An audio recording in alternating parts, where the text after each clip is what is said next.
This is an exciting day as I am here in Prampram, one of the growing cities in Ghana.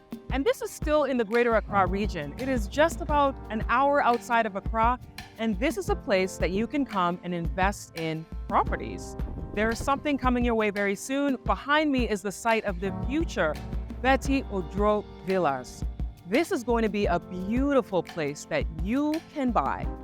I'm telling you, you have to get this early. So many people in Ghana miss out. They wait, they say, oh, should I get land in Ghana? Should I buy property in Ghana? And they wait, and they wait, and they wait. And then all of a sudden they're like, Ghana's too expensive. But you can get in now while it's early. This is a couple that is behind this that's coming up very, very soon. And I want to show you today what it's all about. And we can talk to them, find out their inspiration, why they want to do this, and how you can be a part of this new community.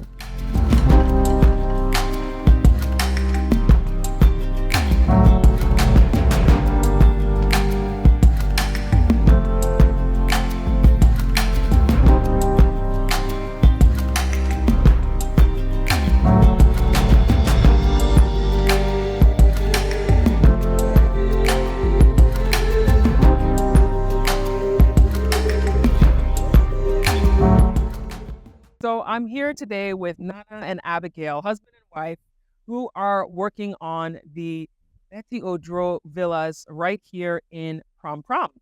And this is a really exciting time because so many people from the diaspora like them are coming to Ghana and creating something new, something interesting, an opportunity for people to invest, people to live.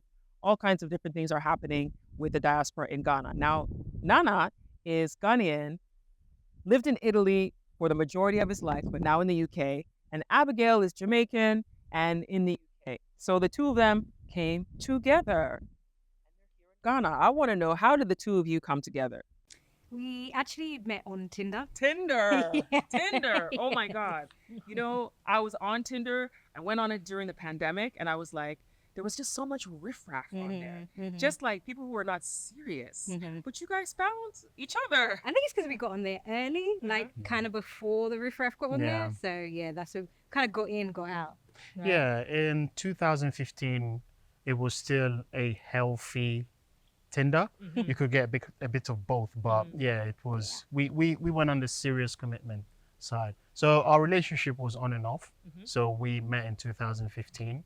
But then we were seriously committed in 2018, then married in 2024. That's great. Yeah. Oh, you just got married?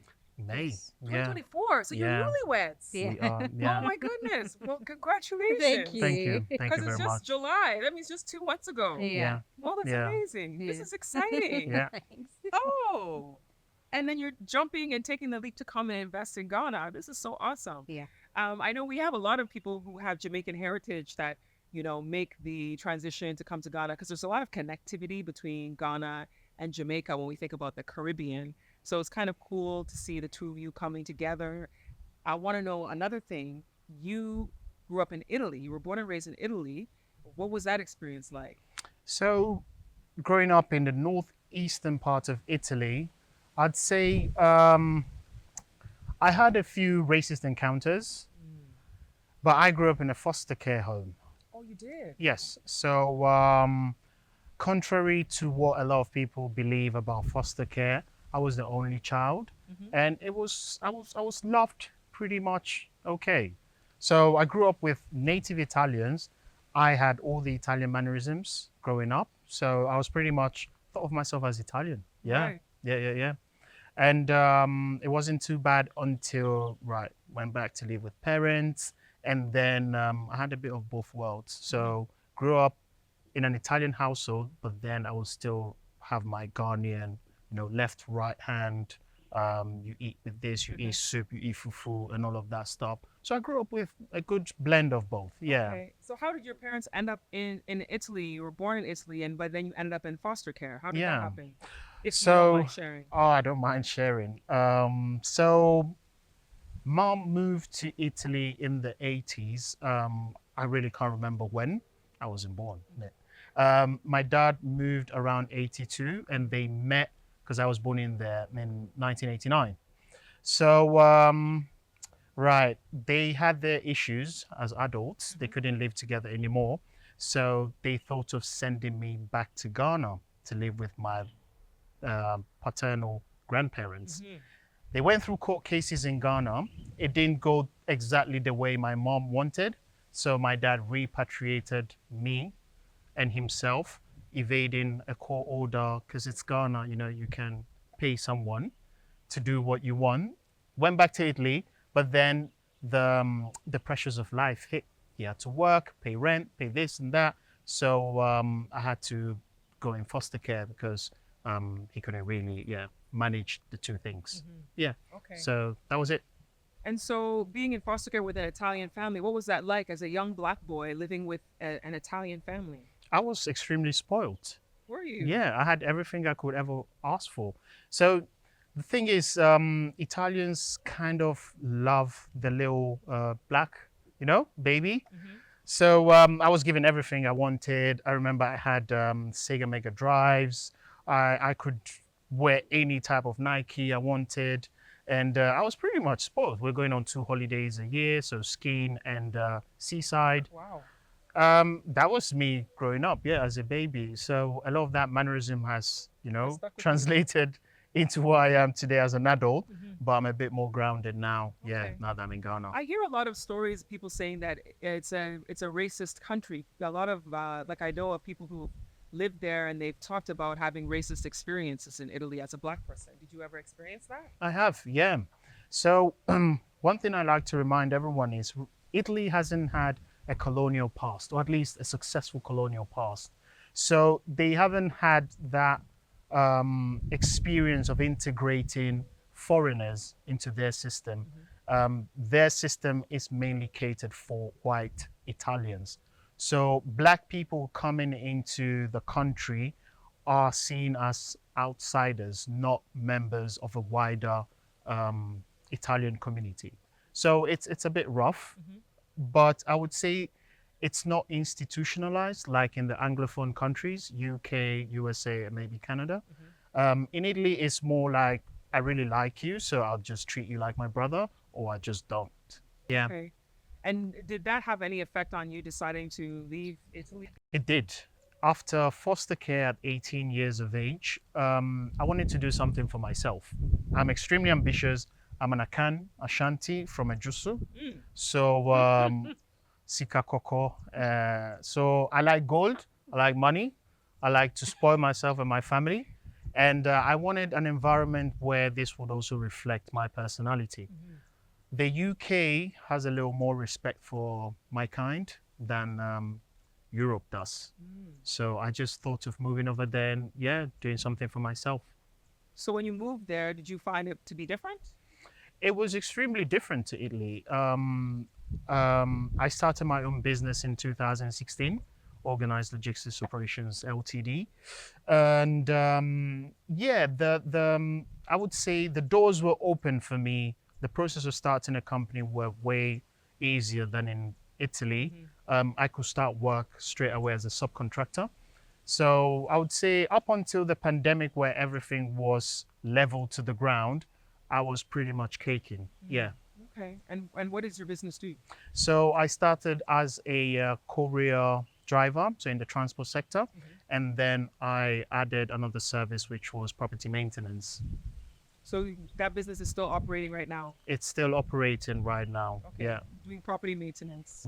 We're maintaining properties right now in the UK. Okay. Yeah. And so what made you decide to start a property development here in Ghana? Right. So I'll leave that to my wife. I would say that kicked off during the pandemic. We had just moved in together and we were trying to get onto the housing ladder. And in the UK housing market is, in a state at the minute, and we were finding it very, very difficult. So we would sort of go through the process, get rejected, go through the process, get rejected, and we wanted a win. So lockdown came, we weren't working as much as, doing the 9 to 5. You don't have time to even sit and think. We had a lot of time to sit and think.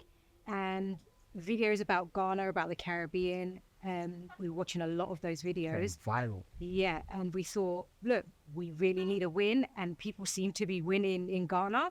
So we saw the plot of land that we wanted. We went for it, and it's been definitely a lot smoother than the UK has been. And yeah, I think that's what's pushed us forward. There's been more of a positive reaction in Ghana than we've had in the UK. Yeah. Now, you spent most of your life in Italy and then UK. Did you spend any time in Ghana growing up? Like, did you ever come back and visit? I came after 22 years in 2017.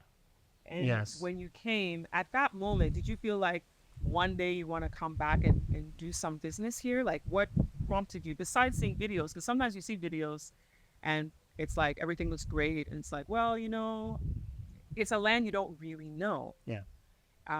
Did that trip in 2017 have something within your heart that still was with you, that made you be in agreement that let's go to Ghana? No, absolutely not.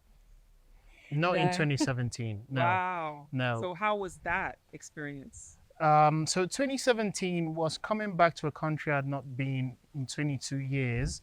And basically, the contrast was very big from where I was living in the UK and where I'd lived in Italy. So I almost thought that it had made no progress. I was still a very young man. I was 25, and my attention and priorities were elsewhere. Yeah. Yeah. But that changed on the year of return, 2019, when I came with Abigail. We were then lovebirds.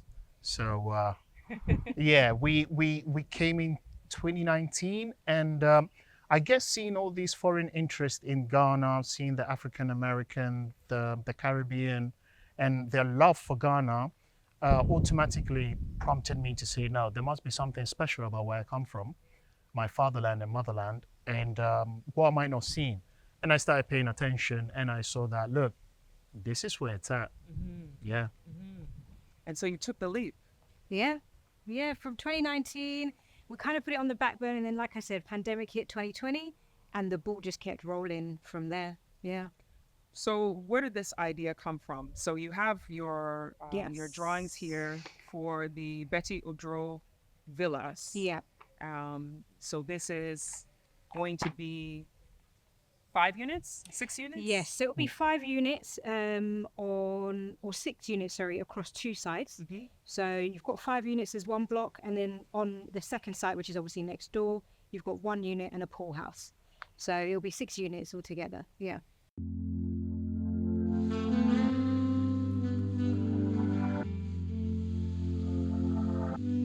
You depend on my weakness, satisfying you while I keep bleeding. I don't know why you act like you innocent. You wanna take a piece of my heart again. I'll get you out, 'cause I just don't know. Something in your eyes, the way you stare me that I like. I wanna let you go, but it's like something knows me tight. You might break my heart tonight, but I'm gonna hold it tight. Oh, it feels like yellow, yellow. It hurts like yellow, yellow, yellow. You have to let me go, yellow, yellow. It hurts like yellow.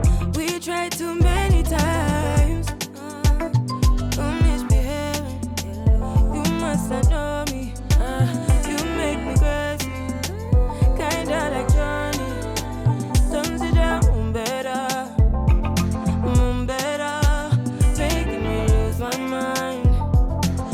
my mind, 'cause I just don't know. Something in your eyes, the way you stare me that I like. I wanna let you go, but it's like something. Yeah. And what made you decide to do this style? Because we went to the land, we saw this, I saw what the plots that you have there. And honestly, when I looked at the plots, I thought, well, this looks like a place you could just come and build one mansion and have a nice big house. What made you decide on the multi-unit? Yeah, that's kind of like everybody's idea when they buy, even in the Caribbean. If you buy your property, you're building big, you're building flashy to let everybody know, look, this is what I've done and this is what I've achieved. Yeah. That's great. But we kind of thought we're also young enough that eventually we're going to need some kind of income when we're not working, when we're in retirement. And we kind of thought this is what will provide that income for that time. So we kind of wanted to think ahead as opposed to giving into, you know, our impulses right now and showing off, quote unquote, right now. Yeah. So what are the steps you're taking right now? Because you're ready to build. We went to the space. How are you going to find people to occupy this space now?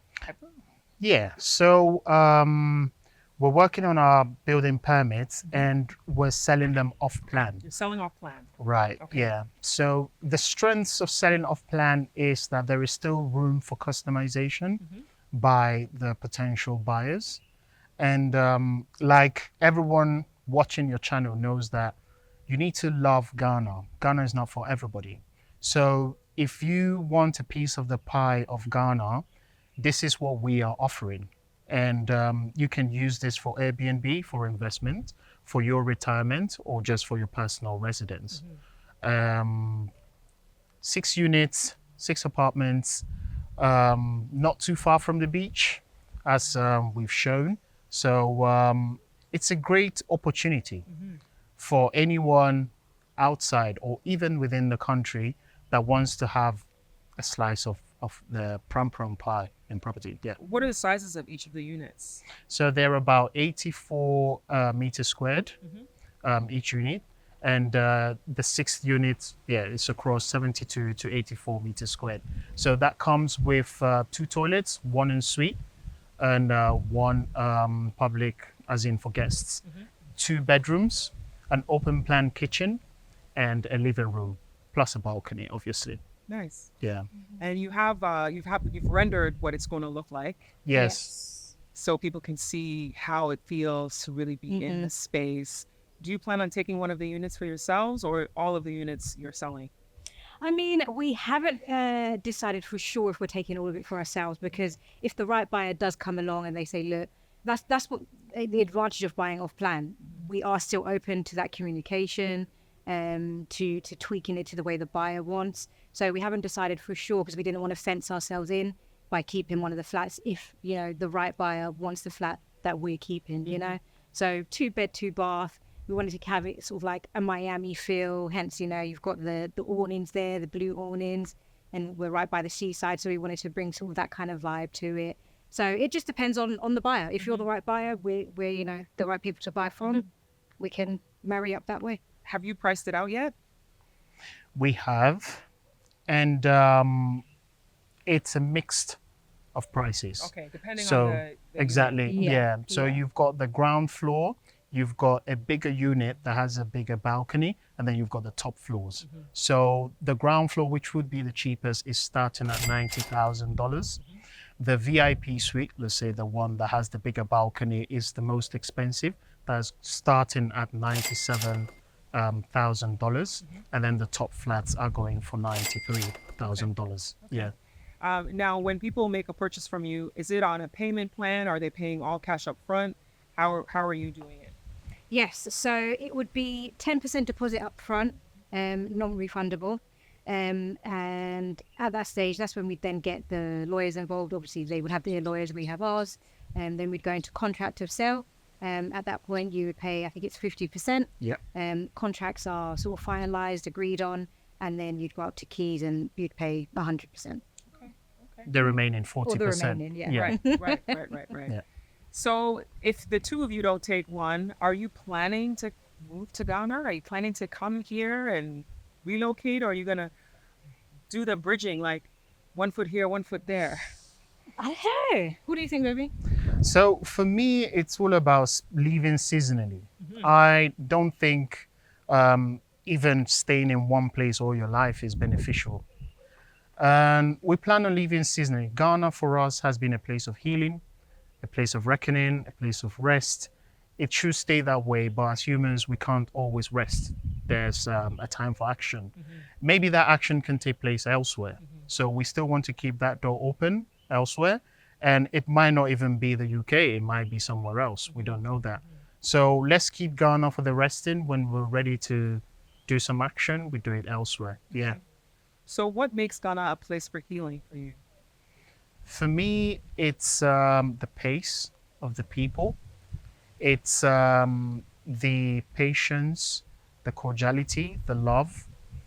It's also that communal and community spirit that Ghana still has, that elsewhere I've not seen as strong as over here. Yeah, maybe the Caribbean, but I noticed Ghana also. It comes with a bit of peace that it's lacking elsewhere.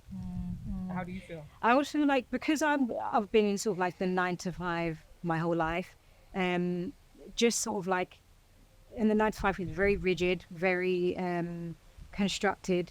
So coming to Ghana and not having that, somebody might look on the outside and think Ghana is very sort of chaotic and there's no organization, but that's sort of like the opposite from what you get in the UK, where it's so rigid that it gets to you mentally. Yeah. Whereas here, not having that, you can take that layer off and just rest immediately. Yeah, for me, It's a dress you can wear and take off when you want. Yeah, When you yeah. need a bit of sanity, you know where to go. When you need a bit of madness, you know where to go, lady.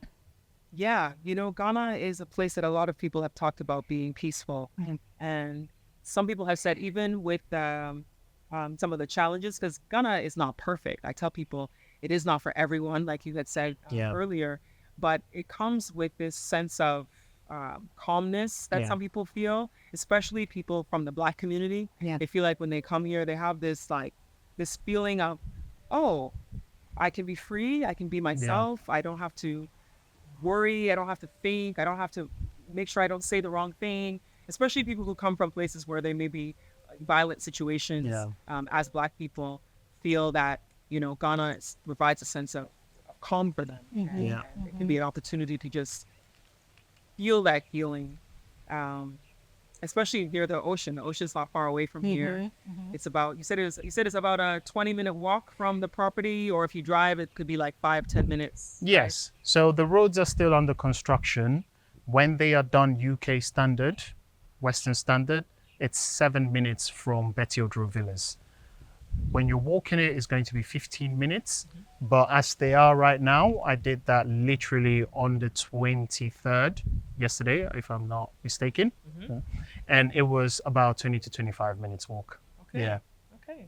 So it's not far. It's not. not It's far not far at at all. all. No. It's not far at all. Yeah. That's great.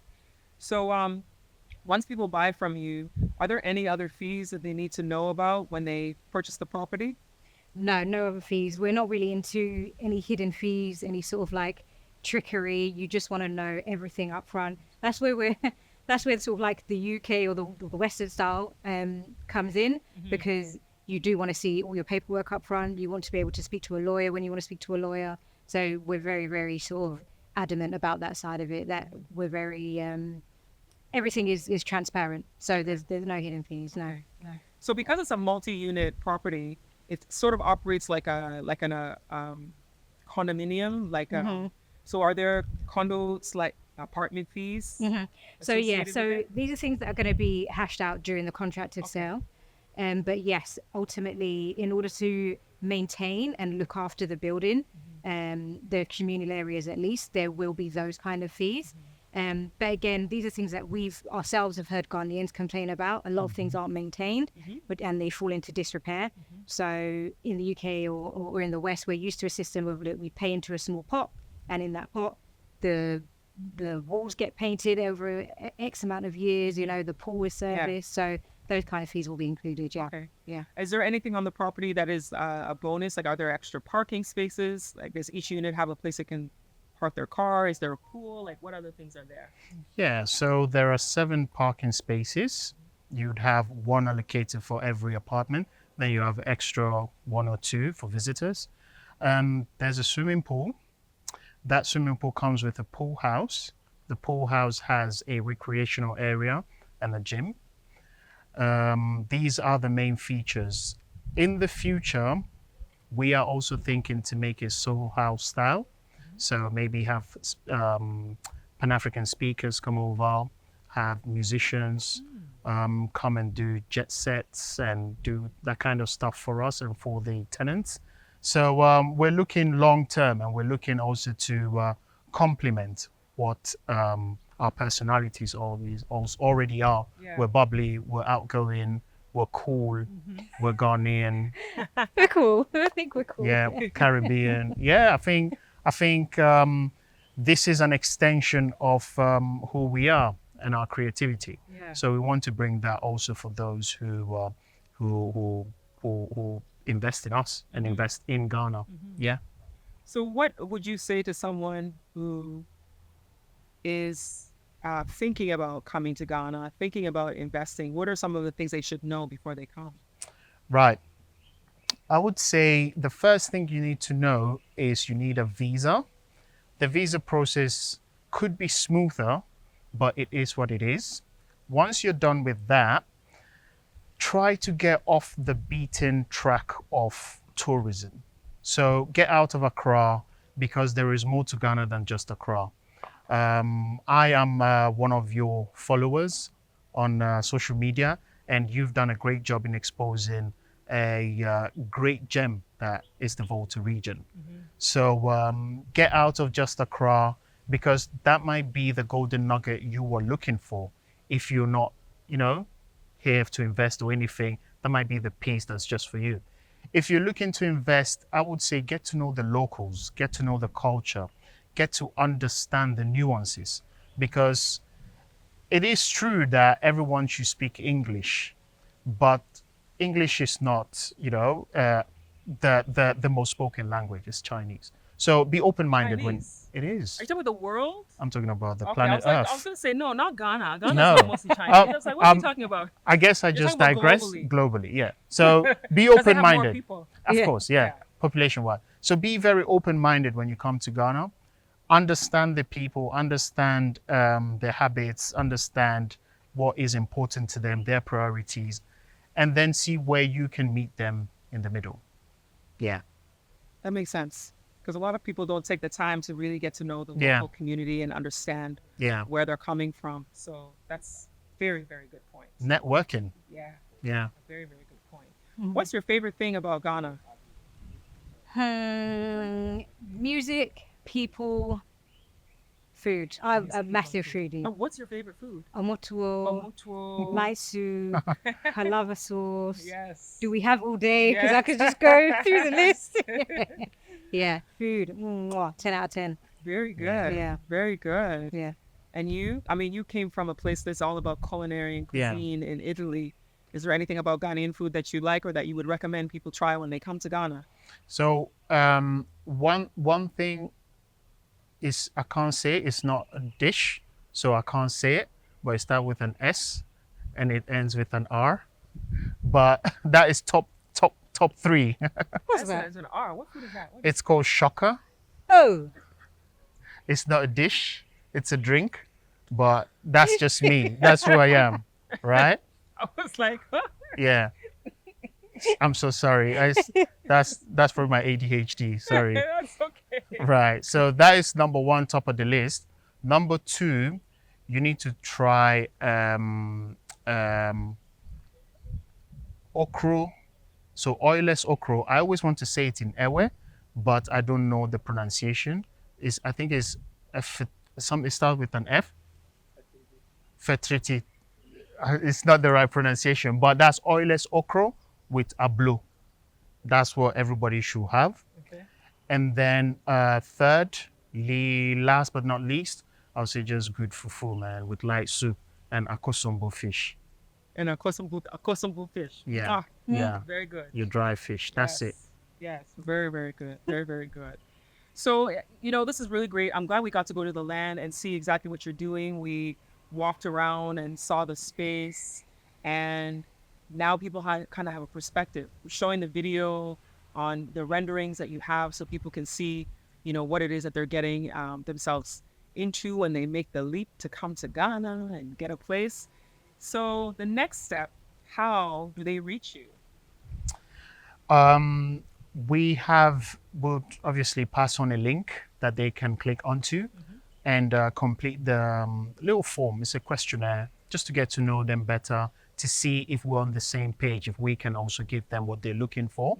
And they will follow that link and go onto our website. And on there, they can book a video call with us. where we get to talk about what they've already heard here and then go much more into detail on what the construction timings are, what they get with the contracts and payments. Wonderful. Yeah, Awesome. Yeah. Awesome. I'm so glad that I got a chance to talk to the two of you today about what you're doing with this. it's a pleasure for us as well. Yeah, and now we're about to have some lunch. That won't be on camera, but we're about to have some lunch, and we're here at the ancestral wall in Prampram. For those of you who don't know about this place, the gentleman who opened it, his name is Jerry Johnson. He's an African American, and he has created this space that people can learn the history of Black people. So there's so many different people that are on these walls, that have made a significant impact in history, whether on the continent of Africa, in America, somewhere in Europe. These are Black people of African descent, who we should all know. And he did this largely because he wanted to make sure that young people learn about these people, because he found that some of these people didn't know who these great historical figures were. And so you can walk along this wall and see the faces painted of each person with who they are, where they're from, and then their date of birth, date of death, and it starts a conversation. You can actually book a tour here and learn more about it. The tour guide will take you through each picture and talk to you about each person, and then you go upstairs behind me here and have some food, some really good local food here. And this is in Prampram, just outside of Accra. So come to the ancestral wall and come to Ghana. Get a place from these two. Live in comfort, live in relaxation, feel the breeze, and get clean air and the peace of mind. They talk about peace, the peace of mind of being in Ghana. Make sure you hit the subscribe button, share this video, like this video, say something in the comments, ask some questions. If you have questions for them, you can put it in the comments, but also in the description box, because people always ask me questions and I'm always like, the answers in the description box, and sometimes the people don't realize it. So I'm telling you, it'll be in the description box. I can also pin it at the top of the comments where you can get the link that he mentioned that will take you to the form to fill out to get more information and connect with them on buying a property through them. So thank you so much for watching. I appreciate you, and I'll see you next time.